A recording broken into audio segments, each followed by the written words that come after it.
किसी भी डेटाबेस को मैनेज करने का सबसे पहला जो ऑपरेशन होता है वो होता है क्रिएट ऑपरेशन। मोंगोडीबी में एक क्रिएट ऑपरेशन कैसे किया जाता है with the help of mongoose and express JS, ये समझने वाले हैं हम इस वीडियो के अंदर। तो guys once again welcome to WS CubeTech, माय सेल्फ भागीरथ गिरी।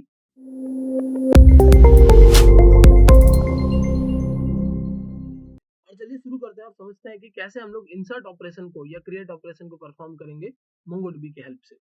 सो गाइस पिछले कुछ वीडियोस में अगर आप हमारे वीडियोस फॉलो करते हुए आ रहे हो तो हमने राउटर्स पढ़े हैं, राउटर्स को ग्रुप कैसे करते हैं ये पढ़ा है, मॉडल्स कैसे बनाते हैं ये पढ़ा है, और कंट्रोलर्स कैसे बनाते हैं ये पढ़ा है। तो वो सारी चीजों को यूज करते हुए ये वीडियो होने वाला है। तो अगर आपने वो सारे वीडियोस नहीं देखे हैं तो उन वीडियोस को भी देख लीजिए, उन वीडियोस की लिंक आपको डिस्क्रिप्शन में मिल जाएगी, या प्लेलिस्ट के अंदर जाकर भी आप उन वीडियोस को देख सकते हैं। अब हम लोग आ जाते हैं और मैंने क्या-क्या चीज़ें कर रखी है उसका मैं एक ब्रीफ ओवरव्यू दे देता हूँ। मैंने सबसे पहले मोंगोडीबी से डेटाबेस कनेक्ट करा हुआ है, और डेटाबेस कनेक्ट होने के बाद मैंने क्या किया हुआ है, हमारे ऐप को रन किया है। और ऐप जैसे हमारा रन हो जाता है उसके बाद में किसी भी यूआरएल को हिट करके हम अपने रिसोर्सेज को एक्सेस कर सकते हैं। तो अब इधर आ जाते हैं, और ये प्रोडक्ट वाला यूआरएल जैसे हिट होगा तो प्रोडक्ट राउटर खुलेगा, ऑर्डर वाला जैसे हिट होगा तो ऑर्डर राउटर खुलेगा, एंड सिमिलरली जैसे ही कैटेगरी हिट होगा तो कैटेगरी राउटर खुलेगा, जो कि ये पूरा राउटर है। अब सिंपली हमें क्या करना है, कैटेगरी राउटर पर मैंने कैटेगरी कंट्रोलर को भी कॉल कर रखा है, ये कैटेगरी कंट्रोलर मेरा आ चुका है। और यहाँ हमने जैसे लास्ट वीडियोस में देखा था कि कुछ इस तरीके से हम कंट्रोलर्स की हेल्प से उन फंक्शंस को इन्वोक कर सकते हैं। तो ये हमारी वो बात हो गई राउटर की एंड हमारे कंट्रोलर की। अब मैंने यहाँ एक मॉडल भी बना रखा है जिसका नाम है कैटेगरी मॉडल, और उसमें मैंने name, slug, status and created at इस तरीके से कुछ फील्ड्स बना रखी है। नेम जो है वो टाइप स्ट्रिंग है, हमारा स्लग भी स्ट्रिंग है, स्टेटस बुलियन वैल्यू है, ट्रू और false, whether it can be active, inactive, anything, या और हमारा क्रिएटेड एट कि ये रिकॉर्ड कौन से डेट को क्रिएट हुआ था। अब हमें क्या करना है, हमें एक एपीआई बनानी है जिस पे यूजर डेटा पोस्ट करेगा पोस्ट रिक्वेस्ट से, यूजर यानी क्लाइंट डेटा पोस्ट करेगा पोस्ट रिक्वेस्ट से, एंड हम क्या करने वाले हैं, हम सिंपली उस डेटा को स्टोर करेंगे हमारे डेटाबेस के अंदर यानी मोंगोडीबी के अंदर, जिसको मैंने यहाँ कनेक्ट कर रखा है। ओके, तो मैं वो वाला डेटाबेस भी ओपन कर लेता हूँ जिसको मैंने यहाँ कनेक्ट कर रखा है। तो मोंगोडीबी से मैंने कनेक्ट किया है, तो आपको सिंपली करना है mongodb.com। अगर आप ऑफलाइन मोंगोडीबी को यूज करते हैं, यानी आप मोंगोडीबी का क्लस्टर ऑनलाइन ना यूज करके अगर ऑफलाइन यूज कर रहे हैं, या आप अपने लोकल सर्वर पर यूज कर रहे हैं, तो वहां पर भी आपको सिमिलर मिल जाएगा, आप उस पर भी यूज कर सकते हैं। ठीक है, तो अब हम अपने क्लस्टर पे आ गए और ब्राउज कलेक्शन पे क्लिक करेंगे तो यहाँ मुझे अपना कलेक्शन, जो मेरे कलेक्शन है वो दिख जाएंगे। और क्योंकि मैंने टेस्ट पर्पज से ये ऑलरेडी बना रखा था तो मैं इसको कैटेगरीज को डिलीट कर देता हूँ। ठीक है, और यूजर्स नाम का मेरा एक और डॉक्यूमेंट है, अभी फिलहाल हमको उस पर नहीं जाना है तो हम उसको भी इग्नोर कर सकते हैं। एंड अब इधर आ जाते हैं, हमें क्या करना है, कैटेगरी राउटर में जाना है, और स्लैश स्टोर का ये राउटर ऑलरेडी बना हुआ है जैसे आपने पिछले वीडियोस में देखा होगा। यहाँ से इंडेक्स में कैटेगरी से आप स्लैश स्टोर पर आ गए, और स्टोर पर चलेगा ये फंक्शन। अब इस फंक्शन के अंदर ये स्टोर नाम का एक फंक्शन है जो कैटेगरी कंट्रोलर से आ रहा है यहाँ पर। ठीक है, तो एक बार के लिए मैं क्या करता हूँ, एक बार के लिए मैं यहाँ पर लिख देता हूँ console log request dot body. Request dot body क्या है, रिक्वेस्ट डॉट बॉडी सिंपली वो है जो आप डेटा वहां से भेज रहे हो उसको यहाँ लाने का तरीका। ठीक है, ऑल्सो मैंने यहाँ एक और चीज लगा रखी है, app dot use express dot JSON, so that जो भी मैं जेसन डेटा भेजूं वो यहाँ पार्स हो पाए। ओके, अब चलते हैं हम लोग एपीआई टेस्ट करने के लिए और थंडर क्लाइंट पे आ जाते हैं। थंडर क्लाइंट पे मैं न्यू पे क्लिक कर देता हूँ। अगर आप पोस्टमैन प्रेफर करते हैं तो आप उस पर भी यूज कर सकते हैं, और मैं लगा दूंगा https://localhost:5000/category/store, और हम यहाँ से पोस्ट रिक्वेस्ट भेजेंगे। ठीक है, पोस्ट रिक्वेस्ट में हम लोग बॉडी में आएंगे और बॉडी में हम लोग भेजने वाले हैं जेसन डेटा, और मैं यहाँ एक जेसन बना लेता हूँ। तो कैटेगरी का नाम मुझे सिर्फ भेजना है, स्लग वगैरह हम सब कुछ ऑटोमेटिक जनरेट करवाएंगे। तो कैटेगरी का नाम मैंने भेज दिया शूज। ठीक है, और हमें यहाँ सेंड पे क्लिक करना है। फिलहाल ये चलेगा नहीं बिकॉज मैंने सर्वर स्टार्ट नहीं किया है, बट आपको समझ में आ गया होगा कि इस रिक्वेस्ट पर मुझे ये डेटा भेजना है। अब मैं सर्वर स्टार्ट कर लेता हूँ, और सर्वर स्टार्ट करने के लिए आपको क्या करना है, आपको नोडमॉन यूज कर लेना है, सिंपली नोडमॉन इंडेक्स। ठीक है, नोडमॉन क्या करेगा, इंडेक्स फाइल को एग्जीक्यूट करेगा, और यहाँ कुछ एरर आ रही है, एक बार चेक कर लेते हैं ये जो एरर है वो किस रिगार्डिंग आ रही है। ओके, एरर है ऑथेंटिकेशन फील्ड, इसका मतलब कि यहाँ जो हम लोगों ने ये लगाया है वहाँ कुछ ना कुछ गड़बड़ आ रही है मोंगोडीबी में, तो एक बार इसको सही कर लेते हैं। ठीक है, मेरे पास ये जो 3 यूजर्स हैं, मैं एक बार इन तीनों यूजर्स को डिलीट कर देता हूँ और एक नया यूजर क्रिएट कर लेता हूँ। जो ऑथेंटिकेशन फील्ड की एरर है वो तभी आती है जब आपका यूजर नेम और पासवर्ड गलत हो जाता हो। तो एक बार चेक कर लेते हैं, एक नया यूजर ऐड कर देते हैं डेटाबेस के अंदर। यूजर का नाम मैं फिर से वही रखूंगा WS क्यूब टेक, और एक पासवर्ड में ऑटो जनरेट कर लेता हूँ, कॉपी कर लेता हूँ पासवर्ड को, और यहाँ पर हम लोग स्टिकी नोट्स में इसको स्टोर कर लेते हैं। ठीक है, ठीक है, तो ये हमारा क्या हो गया, पासवर्ड यहाँ से कॉपी कर लेते हैं, पासवर्ड लगा लेता हूँ, ये हमारा पासवर्ड और ये हमारा user name. Okay, in case अगर कभी ऐसी प्रॉब्लम आती है, ये मैं वीडियो के अंदर इसलिए बता रहा हूँ साथ साथ में, सो दैट अगर आपके कभी ऐसी प्रॉब्लम आए तो आपको पता हो कि सॉल्यूशन क्या करना है। क्योंकि इसको अगर मैं एस्केप कर देता तो शायद आपको ना पता चल पाता कि ऑथेंटिकेशन एरर क्यों आती है और उसका सॉल्यूशन क्या होता है। तो अब आपने एक नया यूजर क्रिएट किया और फिर से ट्राई करते हैं। यूजर नेम वैसे मैंने सेम ही रखा है, बट मैं अगेन ये लगा देता हूँ, एंड पासवर्ड जो मैंने जनरेट किया है वो भी लगा देता हूँ, एंड अब फिर से ट्राई करते हैं। तो देखिए लिखा गया DB connected app is running. So कोई प्रॉब्लम की वजह से हो सकता है कि ये यूजर नेम पासवर्ड मैच नहीं हो पा रहे हो, तो हमने एक नया यूजर नेम पासवर्ड जनरेट कर लिए। एंड नाउ हमें क्या करना है, नाउ हमें यहाँ से वो रिक्वेस्ट हिट करनी है। तो चलते हैं हम लोग अपने थंडर क्लाइंट पे, और थंडर क्लाइंट से हम लोग यहाँ सिंपली क्लिक करेंगे। तो देखिए कैटेगरी क्रिएटेड लिखा रहा है, अभी कैटेगरी क्रिएटेड स्टैटिक है, मतलब कोई रिजल्ट नहीं है ये। बट अगर मैं आपको टर्मिनल ओपन करके दिखाऊं तो कंसोल लॉग में मैंने जो लॉग किया था कि जो रिक्वेस्ट में बॉडी आए वो मुझे दिखाना, तो आप अगर देखोगे यहाँ तो रिक्वेस्ट में जो बॉडी है वो हमको ये दिखा रहा है। ठीक है, तो यहाँ तक मुझे क्या पता चल गया कि ये मेरा डेटा है। मैं सिंपली क्या करूंगा, रिक्वेस्ट डॉट बॉडी को स्टोर वाले फंक्शन को दे दूंगा, और स्टोर वाला फंक्शन जो है वो कैटेगरी कंट्रोलर के अंदर है। तो यहाँ फाइनली मेरा डेटा पहुंच जाएगा। ठीक है, क्या होगा, फाइनली मेरा डेटा जो है वो इस डेटा नाम के वेरिएबल में आ जाएगा। और अब डेटा नाम के इस वेरिएबल को मैं कंसोल लॉग करवाता हूँ, और फिर से एक बार हम लोग रिक्वेस्ट हिट करते हैं वहां से। तो आप देखिए जो आप वहां से भेज रहे हो वो आ रहा है यहाँ पर। ठीक है, शूज लिखा हुआ आ रहा है। अब नेक्स्ट हमें क्या करना होगा, तो हमें इसका स्लग भी बनाना है। तो स्लग बनाने के लिए हमें क्या क्या चीजें करनी है, हम कैटेगरी कंट्रोलर में ही जाएंगे। देखिए जो भी लॉजिकल चीजें हैं और जो भी चीजों पर आपको कंडीशंस लगानी है, वैलिडेशंस लगाना, कुछ भी करना है, वो सब आप कहाँ पर करेंगे, कंट्रोलर के अंदर। राउटिंग मैनेज करने का काम जो है वो राउटर्स का होगा, कौन से फंक्शन को कॉल करना है ये काम राउटर का है, बाद में हम कंट्रोलर पर ही काम करेंगे। अब यहाँ मैं क्या करूंगा, मैं डेटा जो की है उसको ओवरराइट कर रहा हूँ। पुराना डेटा स्प्रेड किया मैंने, पुराना डेटा मैंने यहाँ स्प्रेड किया, और मैंने यहाँ पर बना दिया स्लग, और स्लग में हमने लिख दिया data dot to lower case. ठीक है, data dot to lower case. सबसे पहले हम लोगों को क्या करना है, डेटा को लोअर केस में कन्वर्ट करना है। ओके, अब डेटा को जब आप लोअर केस में कन्वर्ट करोगे उसके बाद आप स्प्लिट करोगे, sorry not data, data dot name, actually data तो एक ऑब्जेक्ट है। डेटा के नाम को, डेटा में जो एक नाम आया अगर आपको याद हो तो, उस नाम को हम लोगों को लोअर केस में कन्वर्ट करना है, फिर स्प्लिट करना है किससे, स्पेस से, और फिर ज्वाइन करना है किससे, डैश से। इस तरीके से हमारा क्या बनता है, स्लग बनता है। वैसे स्लग बनाने के लिए लाइब्रेरीज भी होती है, but I don't think so कि इतने सिंपल से लॉजिक के लिए भी हमें लाइब्रेरी की हेल्प लेनी चाहिए। तो ये हमारा स्लग बन के रेडी हो जाएगा। तो मैं आपको दो बार डेटा को कंसोल लॉग करके दिखाता हूँ। पहली बार हमारा डेटा के हमारे डेटा में सिर्फ नाम है, दूसरी बार नाम की हेल्प से हमने क्या बना दिया, स्लग भी बना दिया है। तो चलिए चेक करते हैं, और यहाँ से न्यू रिक्वेस्ट हिट करूंगा मैं। देखिए शूज और शूज करके ये आ गया लोअर केस में। अब अगर मैं मैन शूज लिख देता इधर, ठीक है, मैन शूज, तो मैन शूज एक कैटेगरी है और उसका स्लग कैसे बनता है, मैन डैश शूज।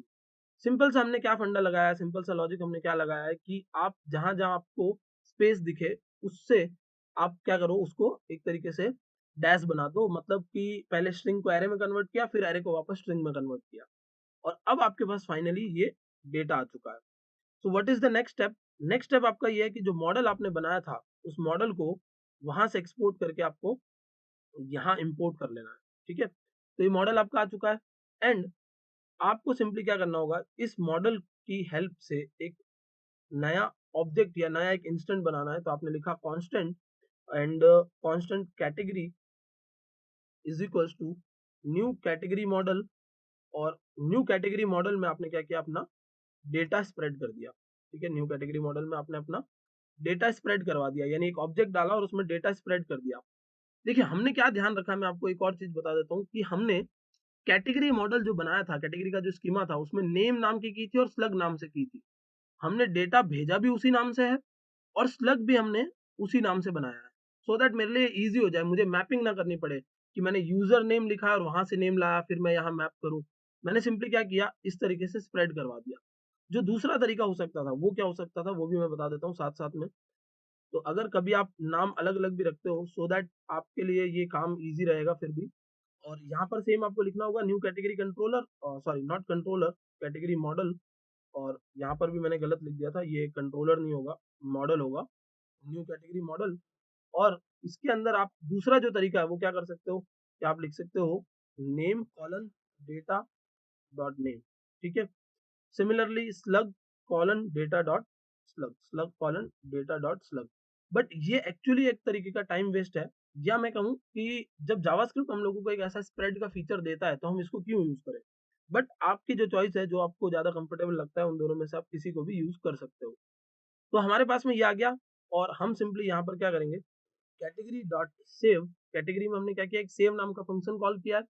और ये सेव नाम का जो मेरा फंक्शन है वो मेरे सारे काम करेगा। बट हमें क्या करना है, हमें यहाँ पर लिखना है return and return a new promise. देखिए, क्योंकि जो काम होने वाला है सेव का, ये एक ऐसा टास्क है जो कि असिंक्रोनस टास्क है जिसमें कुछ टाइम लगेगा। मतलब वहां से डेटाबेस पर रिक्वेस्ट जाएगी और डेटाबेस से फिर रिस्पॉन्स आएगा। तो इसमें जो टाइम लगेगा ना, उस टाइम को मैनेज करने के लिए आप क्या कर रहे हो, यहाँ से एक प्रॉमिस रिटर्न कर रहे हो। तो simply we will return a promise, promise will have resolve and reject. ठीक है, प्रॉमिस में क्या होगा, रिजॉल्व होगा और रिजेक्ट होगा। रिजॉल्व में हम लोग क्या भेजेंगे अगर सक्सेस होता है तो, और रिजेक्ट में हम क्या भेजेंगे अगर सक्सेस नहीं हो पाता है तो। ठीक है, तो हम यहाँ से ये सारा का सारा कोड मैं ले लेता हूँ इधर ट्राई और कैच के एक ब्लॉक के अंदर। ट्राई कैच में मुझे मिलेगी हमारी error. Okay, try catch, catch में हमें अपनी एरर मिल रही है। और मैं क्या करूंगा, ये जो हमारा सारा काम है वो ट्राई के अंदर करवाऊंगा। मतलब मैंने constant category equals to new model, ये भी मैंने इसके अंदर बनाया। सिमिलरली सेव मैं यहाँ पर इसके अंदर ही करवाऊंगा। और जब सेव हो जाता है तो ये हमें देता है एक कॉल बैक। ठीक है, सेव होने पे जो हमें कॉल बैक देता है, उस कॉल बैक में हमें या तो एरर मिल जाएगा या हमारा डॉक्यूमेंट मिल जाएगा, जो डॉक्यूमेंट हमने स्टोर किया है। ये जो सारे फंक्शंस हम लोग यूज कर रहे हैं, मैंने नहीं बनाए हुए, मोंगूज ने बनाया है। मोंगूज से हमने क्या बनाया, मॉडल बनाया, और मॉडल से हम लोग उस फंक्शन को यूज कर पा रहे हैं। ठीक है, तो हम लोग लिखेंगे if not error, if error is not there तो simply resolve and category created. अगर आपका सब कुछ सही रहता है तो आपने रिजॉल्व भेजा और लिख दिया कैटेगरी क्रिएटेड। और एल्स में अगर कुछ गड़बड़ आती है तो आपने रिजेक्ट भेजा, reject and unable to create a category, unable to create a category. ठीक है, रिजॉल्व और रिजेक्ट हो गया। और ट्राई कैच में इन केस कोई एरर आती है तब भी आप क्या करोगे, 500 भेज सकते हो यहाँ से, और unable to create a category. ठीक है, तो अभी फिलहाल हमने इसको बेसिक लेवल पे रखा है। हम इस पे स्टेटस कोड भी भेज सकते हैं और भी 4-5 चीजें भेज सकते हैं। तो वो चीजों पर भी हम लोग अभी आएंगे, लेकिन अभी फिलहाल इस मैसेज को ट्राई करते हैं कि मैसेज जा रहा है कि नहीं जा रहा। तो अब हमने क्या किया, हमने यहाँ पर आकर एक हमारे डेटा को चेंज किया सबसे पहले। फिर हमने एक न्यू प्रॉमिस रिटर्न कर रहे हैं। उस प्रॉमिस में रिजॉल्व और रिजेक्ट हो सकता है। अगर आपको प्रोमिसेस का बिल्कुल भी आइडिया नहीं है तो एक डेडिकेटेड वीडियो मैंने प्रोमिसेस पे भी बना रखा है, आप उसको भी चेकआउट कर सकते हैं। और ये हमारा कैटेगरी मॉडल हो गया, जिसमें से हमने एक कैटेगरी का इंस्टेंस बना दिया और उसको हम लोग फाइनली क्या कर रहे हैं, सेव कर रहे हैं। ठीक है, तो अब चेक करते हैं एक बार, देखते हैं कि ये चल रहा है कि नहीं। और इस रिटर्न की अब कोई जरूरत नहीं है, बिकॉज ये रिटर्न तो वैसे भी एक्सेसिबल नहीं है। कोड आपका यहीं से रिटर्न हो जाएगा एक नया प्रॉमिस लेके। ठीक है, तो चलिए चेक करते हैं। और मैंने यहाँ क्लिक किया और ये मुझे एम्प्टी सेंड कर रहा है। इसका जो रीजन है वो क्या है, एक बार यहाँ से चेकआउट कर लेते हैं। हम लोग कैटेगरी राउट्स में जाते हैं। ठीक है, एम्प्टी का जो रीजन है वो ये है कि मैंने यहाँ अवेट नहीं लिखा है। ठीक है, देखिए अवेट ना लिखने की वजह से ये हो रहा है, मैंने जैसे आपको बताया कि वहां से प्रॉमिस आ रहा है, तो प्रॉमिस कुछ टाइम लगा के सारा काम करके फिर लेके आएगा। बट आपके कोड को तो जल्दी थी तो वो एकदम से आगे चला गया। बट हमें ऐसे इसको जल्दी नहीं भेजना है, सो दैट कि हम कुछ रिस्पॉन्स भेज पाए। अभी आपने देखा कि जब अवेट नहीं लगाया था तो इसने क्या किया, सिंपली वही डेटा जो कुछ भी नहीं था एम्प्टी भेज दिया ऑब्जेक्ट। बट हमने इसको बोला है कि अब वेट करो जब तक वहां से रिस्पॉन्स नहीं आ जाता। Again we will try. Data आपका डेटाबेस में जा चुका होगा। अगर डेटाबेस में हम लोग चल के देखें तो डेटा तो यहाँ आ चुका होगा, रिस्पॉन्स नहीं मिला है हमें। चेक करते हैं एक बार ब्राउज क्लस्टर में जाके। ओके, यहाँ डेटा भी नहीं आया, कोई बात नहीं, एक बार चेक कर लेते हैं हम लोग। और इधर मैंने सेंड पे क्लिक किया, कनेक्शन फोर्सफुली स्टॉप्ड। और ये हम लोगों को एरर दे रहा है कि ट्राई कैच में आपने ये हैंडल नहीं किया। ओके, देखिए ये प्रॉब्लम जो आ रही है, उस प्रॉब्लम का जो रीजन है वो हमारा यहाँ कोई एक फंक्शन है। तो एक बार चेक कर लेते हैं हम लोग। हमने कैटेगरी मॉडल बनाया, कैटेगरी मॉडल में हमने डेटा स्प्रेड किया, category dot save if error. ठीक है, हम लोग कैटेगरी को सेव करने की ट्राई कर रहे हैं। ओके, तो गाइस जो मिस्टेक आ रही थी वो कुछ यहाँ पर थी, तो एक बार मैं इस कोड को हटा देता हूँ और हम लोग यहाँ लगा देते हैं देन एंड कैच। ये आई गेस मैंने यहाँ थोड़ी सी गड़बड़ कर दी थी, तो इसको हम लोग लगा देते हैं देन। और देन में हमें क्या मिलेगा, देन में हमें जो भी सक्सेस होगा वो मिलेगा, ठीक है, देन सक्सेस। और मैं यहाँ से उसको भेज दूंगा रिजॉल्व, और सक्सेस में जो भी मिल रहा है वो एक बार ट्रांसफर कर देते हैं। और कैच, कैच में जो भी गड़बड़ होगी वो हम लोग यहाँ से लगा देते हैं कैच, और कैच में हम लोग यहाँ लगा देते हैं एरर, ठीक है। तो या तो मुझे सक्सेस मिलेगा या फिर मुझे एरर मिलेगी, और रिजॉल्व एंड रिजेक्ट में लगा देता हूँ विद एरर, ठीक है। एक बार आप चेक करके देखते हैं, और यहाँ से फिर से हम लोग रिक्वेस्ट सेंड करते हैं, ठीक है। यहाँ फिर भी कुछ ना कुछ गड़बड़ है, ठीक है। चलिए अब इस कोड को लगाने के बाद हम लोग फिर से ट्राई करते हैं और सेंड पे क्लिक करते हैं, तो कनेक्शन कुछ एरर आ रही है यहाँ पर फिर से, ठीक है। चलिए, तो ये कोड हमने लगा दिया, और अब हम यहाँ से आकर एक बार फिर से सेंड करके देखते हैं। जैसे मैन शूज हो गया, वैसे मैं यहाँ लिख देता हूँ वुमेन शूज, और यहाँ से सेंड पे क्लिक करता हूँ, तो आप देख सकते हो वुमेन शूज लिखने पर मेरे पास में ये सारा एक रिस्पॉन्स आया है, और ये रिस्पॉन्स मुझे ये बता रहा है कि हमारा रिकॉर्ड वहां पर क्रिएट हो चुका है। तो एक बार कैटेगरी कंट्रोलर में चलते हैं, और मैंने जो यहाँ से सिर्फ सक्सेस भेजा था उसको मैं थोड़ा सा और एलेबरेट कर देता हूँ, और मैं यहाँ एक बना देता हूँ message, and message is category created, और यहाँ मैं एक स्टेटस ले लेता हूँ, स्टेटस इज 1। और जो यूजर क्रिएट हुआ है उसकी अगर, या जो रिकॉर्ड क्रिएट हुआ है उसकी अगर आईडी हमें चाहिए, तो सक्सेस डॉट अंडरस्कोर आईडी, ये हम लोगों ने भेज दिया, ठीक है। तो यहाँ से हमने क्या किया, एक एलेबरेटेड मैसेज भेज दिया है। सिमिलरली मैं यहाँ पर भी एक एलेबरेटेड मैसेज भेज सकता हूँ, जिसमें मैं लिख सकता हूँ अनेबल टू क्रिएट कैटेगरी, और स्टेटस में मैं 0 भेज दूंगा, और आईडी में ऑब्वियसली कुछ जाएगा नहीं, बिकॉज यूजर, बिकॉज वो रिकॉर्ड क्रिएट हो ही नहीं पाया, तो आईडी कुछ बनेगी नहीं। सिमिलर मैसेज हम लोग यहाँ भी भेज सकते हैं। तो अभी आप देख रहे थे कि जो डेटाबेस से मुझे रिवर्ट मिल रहा था सक्सेस में, मैं वो सारी चीजें भिजवा रहा था, और वो कुछ इस टाइप से दिख रहा था। बट मुझे क्या करना पड़ेगा, कुछ मैसेजेस भी भेजने पड़ेंगे ताकि मेरा क्लाइंट इस चीज को समझ पाए। तो अब हम लोग चलते हैं और वापस से यहाँ एक रिक्वेस्ट भेजते हैं, और ये मैं ओपन कर लेता हूँ, post request store women shoes, वैसे हम लोग लिख देते हैं किड्स शूज, और ये देखिए कैटेगरी क्रिएटेड, और स्टेटस 1, इसका मतलब ऑल ओके, और जिस आईडी पर वो कैटेगरी क्रिएट हुई है उस आईडी को भी यहाँ इसने बता दिया। एंड चलते हैं हम लोग डेटाबेस में, और डेटाबेस में जाकर हम लोग यहाँ आएंगे ब्राउज कलेक्शंस पे, और ब्राउज कलेक्शंस में कैटेगरीज पे जब हम जाएंगे तो वो जो डेटा हमने डाला था वो सारा हमें यहाँ दिख जाएगा। एक बार मैं फिर से बता देता हूँ कि जो गड़बड़ हुई थी वो कहाँ थी। तो हमने इसके अंदर एक कॉल बैक फंक्शन पास किया था, आपको कॉल बैक फंक्शन पास ना करके आपको क्या करना है, देन एंड कैच लगाना है, ठीक है। बिकॉज जो मैं मोंगोडीबी का अभी वर्जन यूज कर रहा हूँ, या आज अगर आप इंस्टॉल करेंगे तो जो यूज करेंगे वो लेटेस्ट वर्जन होगा, और लेटेस्ट वर्जन में कुछ इस तरीके से आपको काम करना है, ठीक है। और अब आपको सिंपली ये पता चल गया कि इंसर्ट ऑपरेशन कैसे होता है। हम लोग क्या कर रहे हैं, हम लोग सबसे पहले स्टोर वाले राउट को कॉल कर रहे हैं, और हम अपना डेटा पास ऑन कर रहे हैं। स्टोर वाला जो राउट है वो स्टोर नाम के कैटेगरी कंट्रोलर फंक्शन को कॉल कर रहा है, और कैटेगरी कंट्रोलर फंक्शन डेटा के बेस पे स्लग बना रहा है, और फाइनली हमें एक प्रॉमिस रिटर्न कर रहा है, जिसमें वो हम लोगों को क्या कर रहा है, इंसर्ट क्वेरी चलाकर फाइनल जो रिजल्ट आएगा वो दे रहा है। तो इस तरीके से पूरा पूरा फ्लो मैनेज हो रहा है, और बहुत सिंपल सा स्टेप, बहुत सिंपल से स्टेप्स हैं। आपको राउटर को डेटा देना है, राउटर कंट्रोलर को डेटा देगा, कंट्रोलर सारा प्रोसेस करके प्रॉमिस रिटर्न करेगा, और फिर आप यूजर को डेटा रिटर्न कर दोगे, और चीजें अगर आप रखना चाहते हो तो वो भी इसके अंदर रख सकते हो। तो आई गाइस आपको अच्छे से समझ में आ गया होगा कि कितना इजी है मोंगोडीबी की हेल्प से इंसर्ट ऑपरेशन को परफॉर्म करना। सिमिलरली नेक्स्ट वीडियो के अंदर हम लोग रीड ऑपरेशन को परफॉर्म करेंगे, फिर नेक्स्ट वीडियो में डिलीट एंड अपडेट ऑपरेशंस को भी परफॉर्म करेंगे। So I hope guys you would have enjoyed this video. That's it for this video. Thank you so much for watching.